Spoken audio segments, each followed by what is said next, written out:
পহেলা বৈশাখ উপলক্ষে মঙ্গল শোভাযাত্রার নামে যা হচ্ছে অন্তত এটা কখনো সে আবহমানকাল থেকে চলে আসা বাংলাদেশের মানুষের মধ্য থেকে গড়ে ওঠা বেড়ে ওঠা কোনো কৃষ্টি বা কালচার না। বিশেষ করে মঙ্গল শোভাযাত্রা যে বিভিন্ন প্রাণীর মুখোশ এবং বিভিন্ন রকমের প্রাণীর ভাস্কর্য এটা নিয়ে যে র্যালি বের করা হয়ে থাকে, খুব সচেতনভাবে আপনি লক্ষ্য করলে দেখতে পাবেন এখানে পেঁচা, ইঁদুর, হাঁস, ময়ূর এমন কিছু প্রাণীর মুখোশ সেখানে খুবই পরিকল্পিতভাবে ব্যবহার করা হয়, প্রদর্শন করা হয়, যেগুলো একটা বিশেষ ধর্মের মানুষের ধর্মীয় বিশ্বাসের সাথে সংশ্লিষ্ট। দেশীয় সংস্কৃতি হিসাবে পহেলা বৈশাখ উদযাপনের শরীয়ী দৃষ্টিকোণ ব্যাখ্যা করবেন প্লিজ।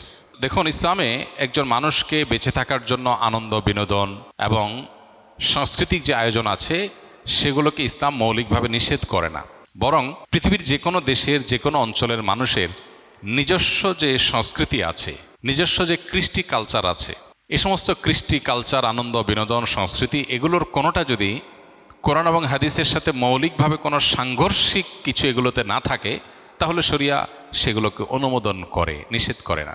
যেমন আমাদের নবী করিম সাল্লাল্লাহু আলাইহি সাল্লাম মক্কায় এবং মদিনায় তার এই উভয় জীবনে মক্কার এবং মদিনার মানুষদের আবহমান কাল থেকে চলে আসা অনেক কৃষ্টি কালচার আছে যেগুলোকে তিনি অস্বীকার করেননি, যেগুলোর সাথে কোরআন এবং হাদিসের কোনো সংঘর্ষ নেই।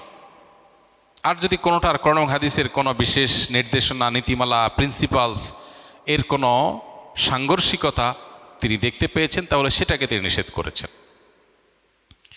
আরবের মানুষের বহু কৃষ্টি কালচারকে নবী করিম সাল্লাল্লাহু আলাইহি সাল্লাম মৌন সম্মতির মাধ্যমে অনুমোদন করেছেন, কারণ সেগুলোর সাথে কোরআন হাদিসের কোনো সাংঘর্ষিকতা পাওয়া যায়নি। আমাদের দেশে এরকম অনেক কৃষ্টি কালচার গ্রাম বাংলায় ছিল, এখনও অনেকগুলো আছে। যেমন একটা অত্যন্ত পরিচিত উৎসব, একটা সংস্কৃতি আমাদের সমাজের গ্রাম বাংলার ছিল, সেটা হলো নবান্ন উৎসব। নব অন্ন, নতুন খাবার, নতুন ধান যখন উঠত তখন সেই নতুন ধানের চাল দিয়ে পায়েস রান্না করা, পিঠা রান্না করা, বিভিন্ন রকমের খাবারের ব্যবস্থা করা, ভাত রান্না করা, এটা একটা আনন্দের উপলক্ষ ছিল গ্রাম বাংলার মানুষের। ঘরে ঘরে ধান উঠেছে, সে উপলক্ষে রান্না বাড়া এবং খাবার দাবারের ব্যবস্থা করা। এই নবান্ন উৎসব এখানে এমন কিছু নাই যেটা আসলে শরিয়া নিষেধ করেছে, অতএব শরিয়া দৃষ্টিকোণ থেকে এটা নাজায়েজ কোনো বিষয় না, আমরা সেটা করতেই পারি। এরকম অনেক উৎসব আছে যে উৎসবগুলোকে শরিয়ার দৃষ্টিকোণ থেকে নিষিদ্ধ বলার কোনো সুযোগ নাই। পহেলা বৈশাখের কথা যদি আমরা বলি, তাহলে সেক্ষেত্রে আমরা দেখতে পাই পহেলা বৈশাখ এটা আসলে বাংলাদেশের বা বাঙালি জাতির আবহমানকাল থেকে চলে আসা কোনো কালচার কি না। পহেলা বৈশাখের যে রূপ আমরা দেখতে পাই এখন, এটা তো শুরু হয়েছে 1989 সাল থেকে। ধাপে ধাপে এটা পরিবর্তিত হয়েছে, সেটা আমরা জানি সবাই। বাট এটার একেবারে প্রাচীন রূপ যদি আমরা দেখি পহেলা বৈশাখের, তাহলে দেখতে পাই পহেলা বৈশাখ উপলক্ষে মূলত জমিদারি প্রথা যখন চালু ছিল এ অঞ্চলে, তখন জমিদাররা বছরের যে খাজনা নিত কৃষকদের কাছ থেকে, এই খাজনা তোলার শেষে বছরের প্রথম দিনে তারা এই পহেলা বৈশাখে তারা একটু মিষ্টি মন্ডা প্রজাদেরকে খাওয়াতো। তাহলে এটা ছিল খাজনা উত্তোলন উৎসব, যেটা করতো জমিদারেরা। জমিদার প্রথা বিলুপ্ত হয়ে যাওয়ার পর এই খাজনা উত্তোলন প্রথাও বিলুপ্ত হয়ে গেছে। এরপরে পহেলা বৈশাখের দ্বিতীয় ধাপে যে কালচারটা আমরা আমাদের শৈশব থেকে দেখে বড় হয়েছি গ্রাম বাংলায়, সেটা হলো গ্রামে শহরে সব জায়গায় একটা কালচার ছিল, সেটা হলো হাল খাতা। সারা বছর যত রকমের ব্যবসা বাণিজ্য হতো, বিশেষ করে আপনার মুদি মালামাল, অন্যান্য যে সমস্ত সব রকমের ব্যবসা বাণিজ্যই যেগুলো চলমান ছিল, দোকানদারেরা তাদের সারা বছরের যে লেনদেন হতো, বাকিতে যে লেনদেন হতো, এই সব পাওনাদারদেরকে চিঠি দিত চৈত্র মাসে যে পহেলা বৈশাখ শুভ হাল খাতা, দোকানে আসবেন, দেনা পরিশোধ করবেন, যেহেতু দেনা পরিশোধ করছেন সেজন্য আপনাকে একটু মিষ্টিমুখ করানো হবে। এই হাল খাতার কালচার গ্রামে শহরে সব জায়গায় ব্যাপকভাবে আমাদের দেশে প্রতিষ্ঠিত ছিল। সারা বছরের দেনা পহেলা বৈশাখে এসে পরিষ্কার করে, ক্লিন করে, নতুন করে আবার খাতা খোলা হতো। এই জন্য এটার নাম ছিল হাল খাতা। এই হাল খাতা হলো পহেলা বৈশাখের দ্বিতীয় ধাপের সংস্কৃতি বাংলাদেশের মানুষের বা বাঙালির।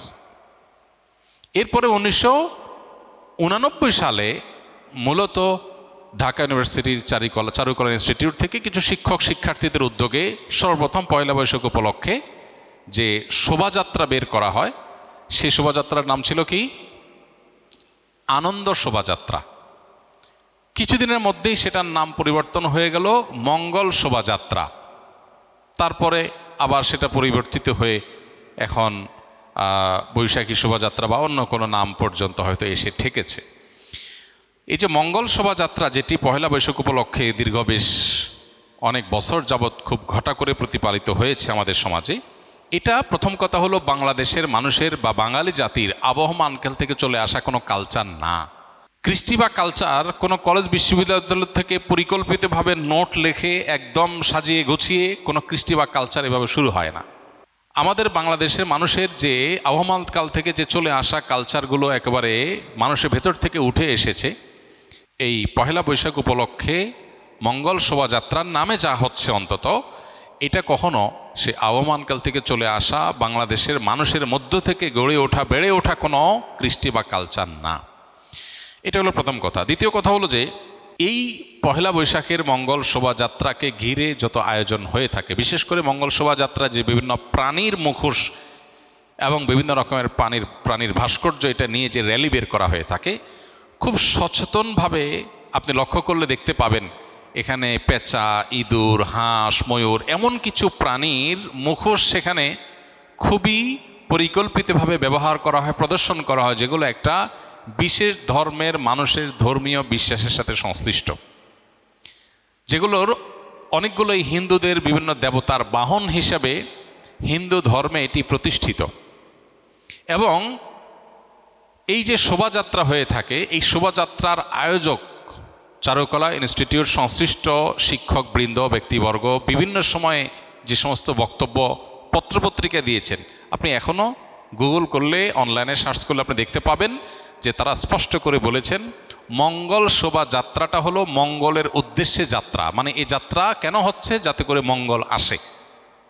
তো একজন ঈমানদার তিনি মঙ্গল আসার জন্য দোয়া করবেন আল্লাহর কাছে, আর চেষ্টা করবেন, পরিশ্রম করবেন। প্রতিদিন প্রতি ওয়াক্ত নামাজে আল্লাহ আমাদেরকে মুয়াজ্জিনের মাধ্যমে ডাক দিচ্ছেন, হাইয়া আলাস সালাহ, হাইয়া আলাল ফালাহ, মঙ্গলের পথে আসো। প্রতিদিন 5 বার ডাকা হচ্ছে সালাতে আসার, আল্লাহর কাছ থেকে দোয়া করে প্রার্থনা করে মঙ্গল চাওয়ার নির্দেশ আমাদেরকে দেওয়া হচ্ছে। সেখানে এই বিশেষ প্রাণীর মুখোশ এটা ধারণ করার, র্যালিতে নিয়ে বের করার মধ্য দিয়ে মঙ্গল আসতে পারে বা মঙ্গল এভাবে আহ্বান করে মঙ্গল আনা যেতে পারে, এরকম বিশ্বাস করা ইমানের সাথে অসঙ্গতিপূর্ণ। এই জন্য আমাদেরকে আগুন থেকে পানা চাওয়ার নির্দেশনা দেওয়া হয়েছে। এমনকি গরম যখন তীব্র হয় তখন জোহর নামাজ একটু দেরিতে পড়তেও কোনো কোনো বর্ণায় বলা হয়েছে। এই বিষয়গুলোকে সামনে রাখলে স্পষ্ট হয় যে এটা আসলে মুসলমানদের ওপর চাপিয়ে দেওয়া একটা সংস্কৃতি, যেটা মূলত অনেক ক্ষেত্রে হিন্দু ধর্মের মানুষদের সংস্কৃতি, সেটা মুসলমানদের উপরে চাপিয়ে দেওয়া হচ্ছে।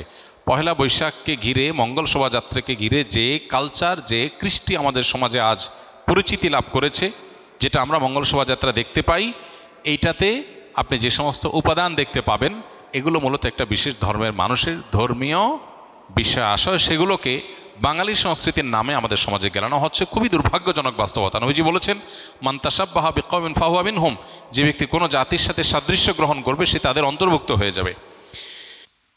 অতএব এরপরও যদি কোনো মানুষ, কোনো মুসলমান যদি বিভ্রান্তিতে থাকেন, তাহলে তাকে আল্লাহর উপর ন্যস্ত করা ছাড়া আর কিচ্ছু করার নেই। আমাদের দায়িত্বশীল ব্যক্তিগণের প্রতি আমাদের উদাত্ত আহ্বান থাকবে, তারা অবশ্যই আমাদের দেশের সংস্কৃতিকে ধারণ করবেন, সেটার প্রচার করবেন, আমরা সেটা ধারণ করব, প্রচার করব।